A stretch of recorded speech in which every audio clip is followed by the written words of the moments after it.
Hey guys, it's Luke here. What is today? Thursday, the 14th. So, as promised, I'd do a chat with you folks and cover your last minute questions. So, it doesn't look like anybody's freaking out too bad yet, and sorry, I keep seeing the splash up in front of me.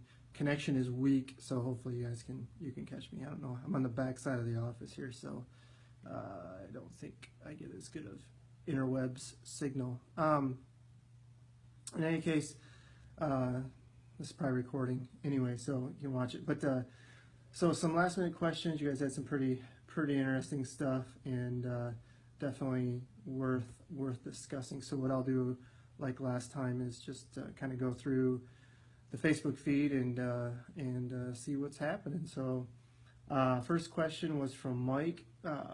Okay, here's one. Increasing carbs the week and days before a marathon causes me to retain a fair amount of water, mostly intermuscular. Yes, carbohydrate stores with water, so you will actually do both. You'll store carbohydrate and water, which is actually a good thing, especially if it is warm on Monday. This can lead to tightness in muscle fascia and some weight gain. Well, I mean, the tightness is going to be pretty mild, and the weight gain, 2 to 3 pounds, is pretty common. There's nothing that's actually, like I said, that's actually a good thing. I feel less light on my feet and a bit stiff. But I mean, this is the taper. It's not like you're not.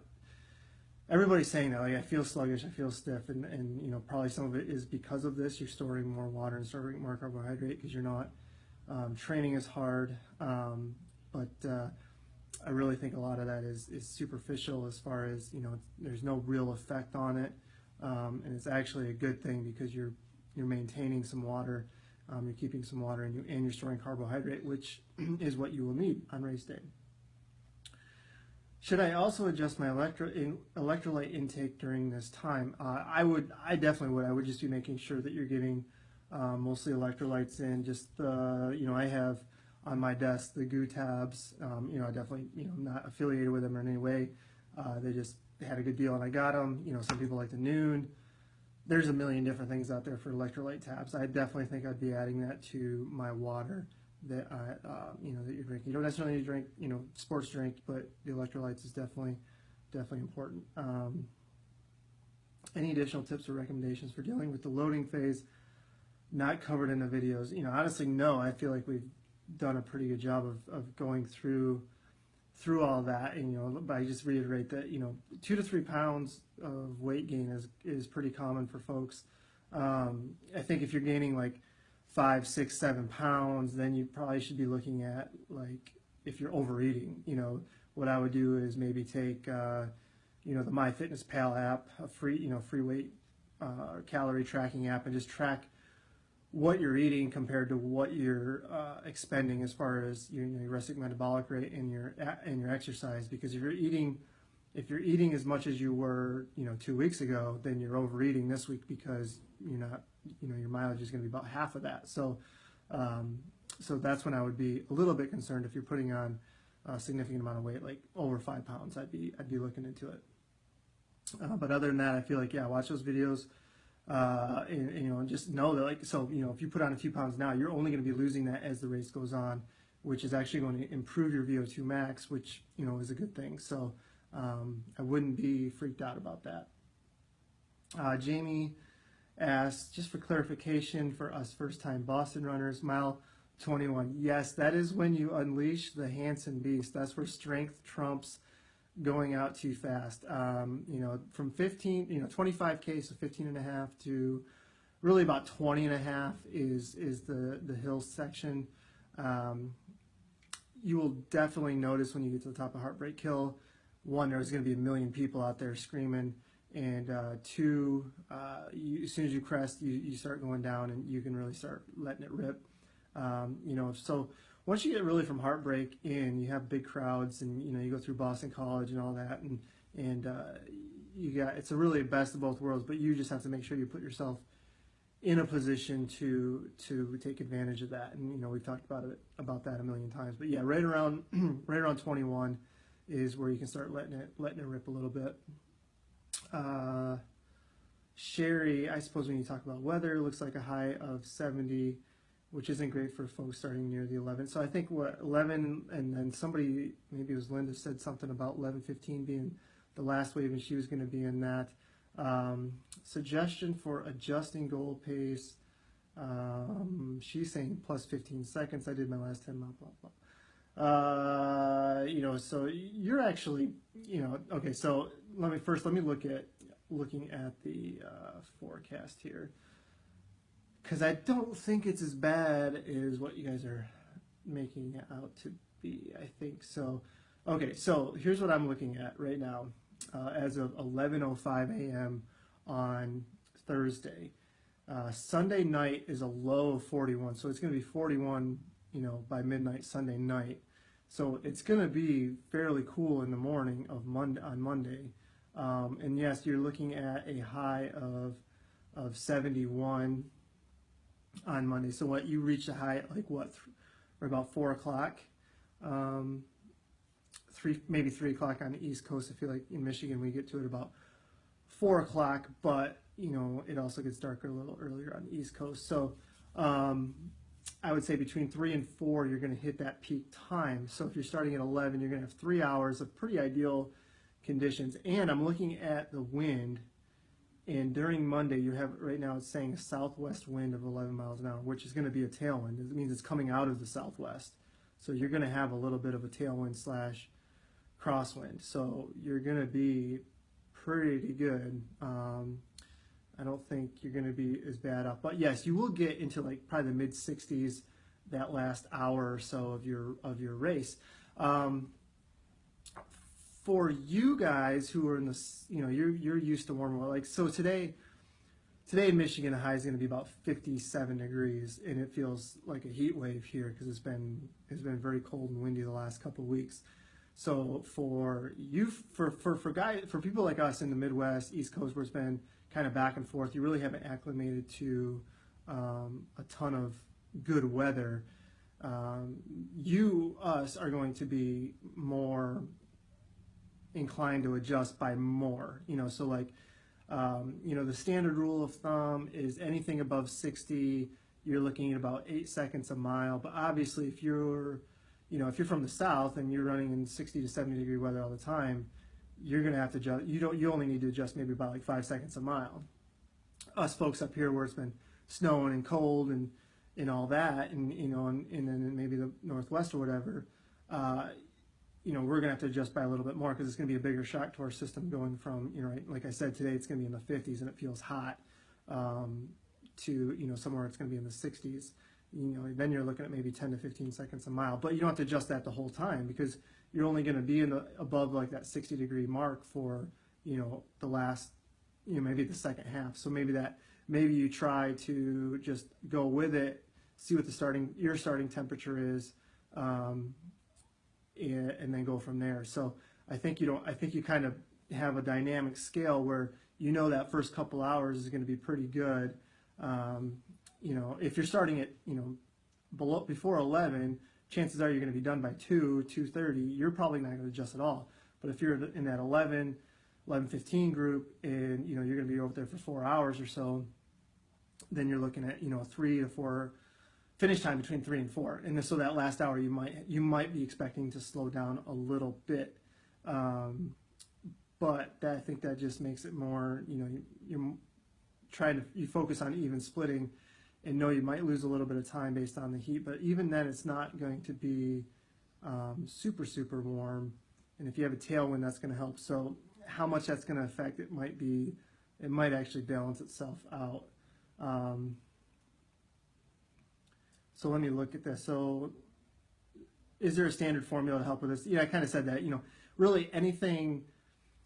So 60 to 65 is kind of that threshold. So let's say 60 degrees is the threshold.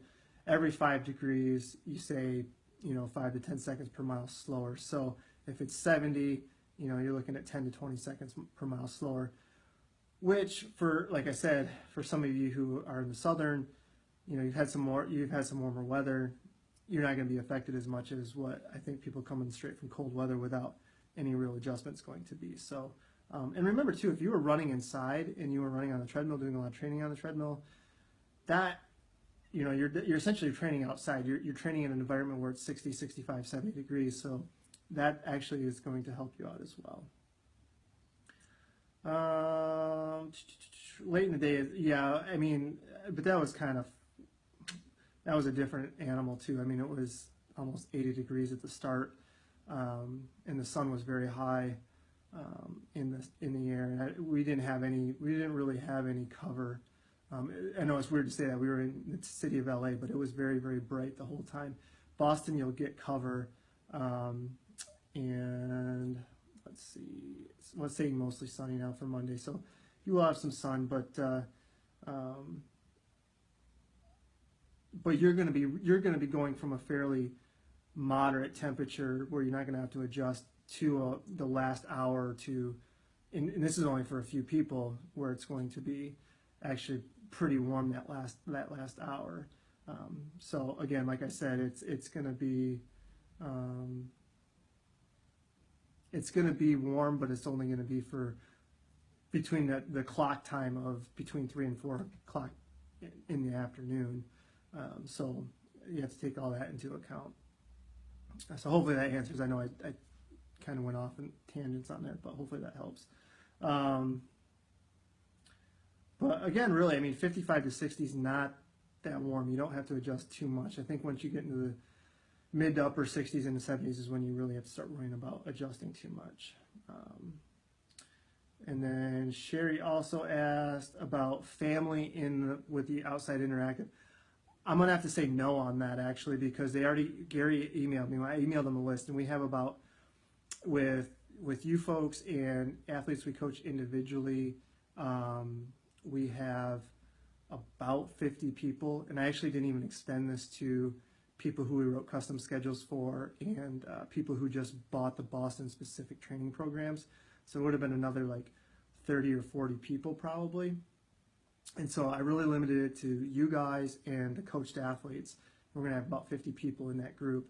And Gary was pretty surprised by that. He thought it was going to be like 15 people. So he said it was going to be pretty tight already. So I would ask that you keep your family where they get. And honestly, I guess what I would question is, what are your family going to do after the race goes off? Because like my plan is to, I'm doing a workout Monday morning. My wife and her friend, they're getting on, not the buses you are, but the local running shop here up in Flint does like a tour bus type, a chartered bus from our hotel, the Back Bay Hilton, up to the starting line. And so they got on that, and so they got a nice ride up there, and then they'll hop off and go to the building. So there's no need for me to really be there. I'm going to do my workout, get ready, roll out, take the train out to Wellesley, and just watch people come through Wellesley. As soon as I see a number of people, I'm going to hop back on, or I got to see if the train schedule is for when it heads back. But basically hop back on the train, take it back to Back Bay, and then get to the finish area. So that's what I'm going to do. I think, once you get to Hopkinton, you're going to be kind of stuck for a while. So maybe think about what they're going to do afterwards. But as far as, it's really just more of a space issue. I think with us and then the other people they invited, because I think they had some, VIP people that they're trying to impress to get out there. So I would honestly say they probably shouldn't, just so we don't overstep our boundary, because they're already given us a lot, and I don't feel like we really did a lot for them. So I don't want to step on too many toes here. Let's see, Matt replied to that, so let's see what that.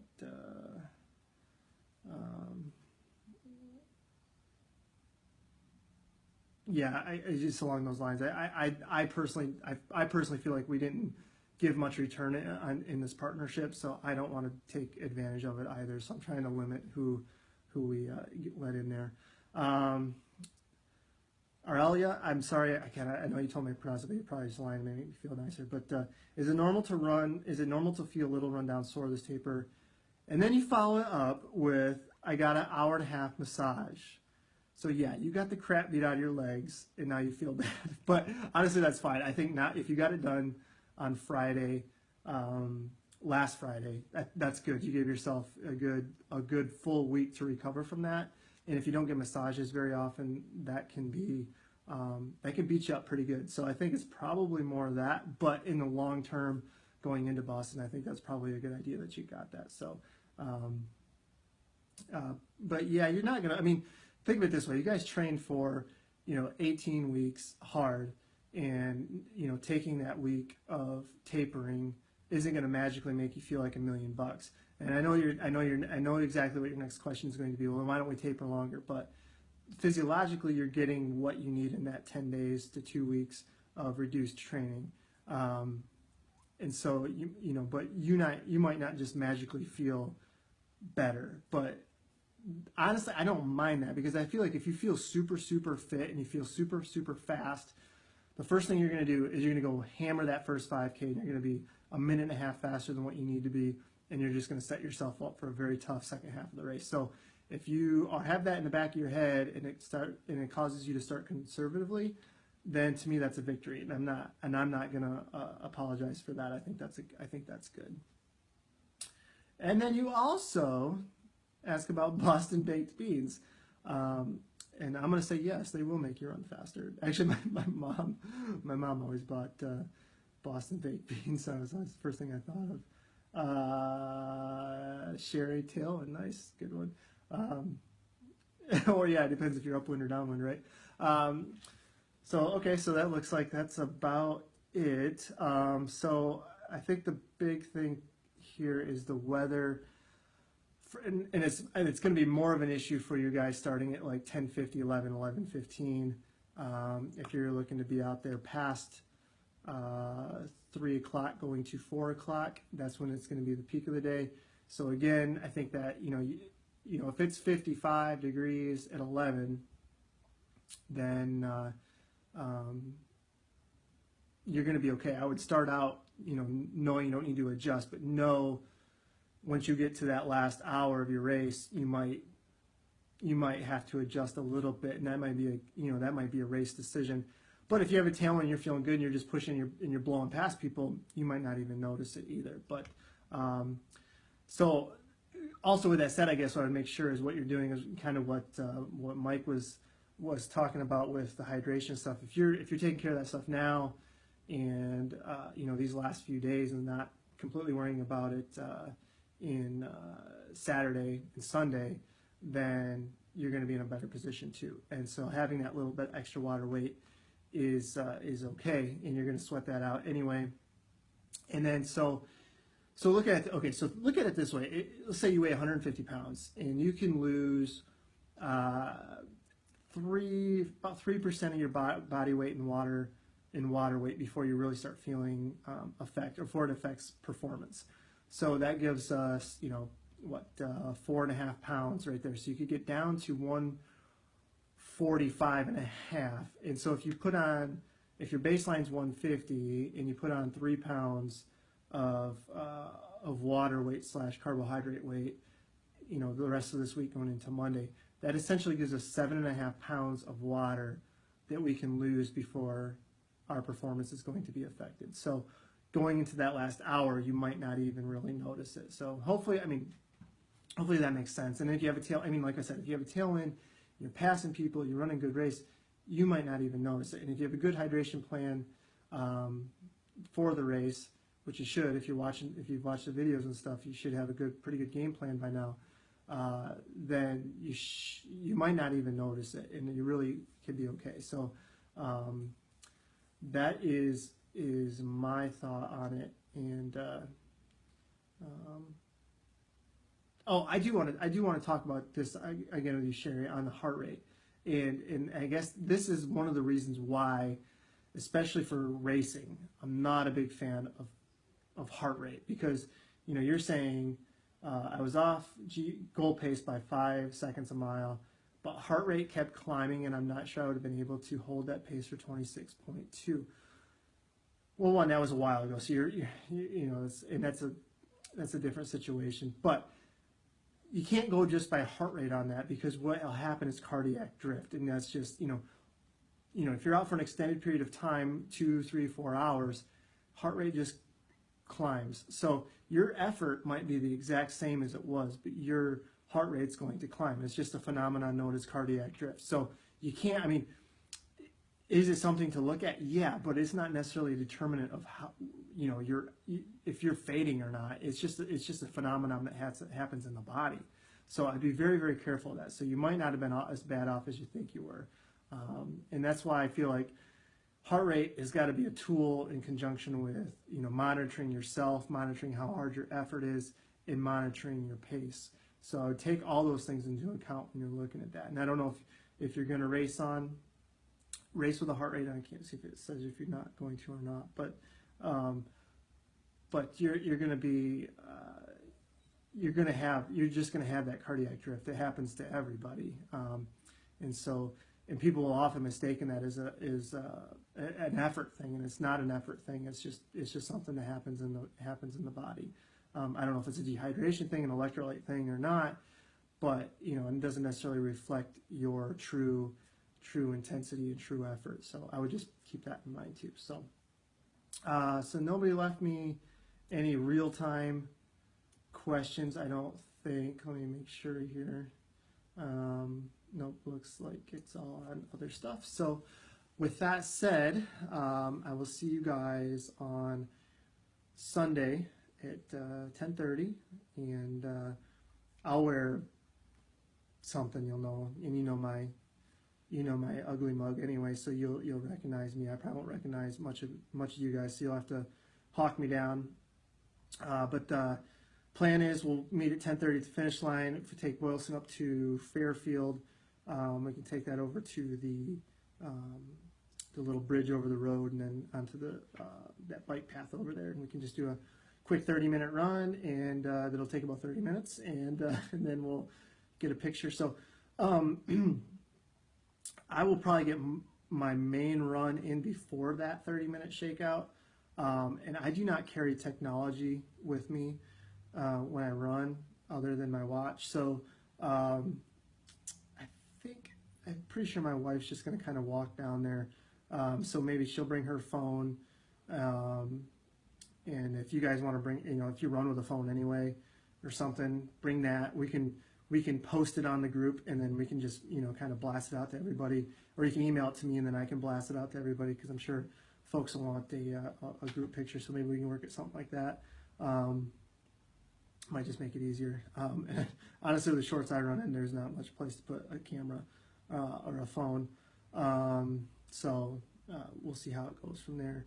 And so other than that, you know, we'll see you on Sunday. We'll do that, and then get off your feet and rest up and hydrate and all that good stuff, and have fun on Monday. I mean, it's fun. You've worked hard, and there's no reason for no good performances. I mean, even if it's weather affected a little bit, but as of now, I feel pretty confident for you guys. So with that, we'll talk to you later, and I'll see you soon. It'll be fun meeting you guys, and we'll go from there, and hopefully we'll see more of you in the future. So good luck if I don't get a chance to talk to you individually, and yep, I'll see you Sunday. All right, see you guys.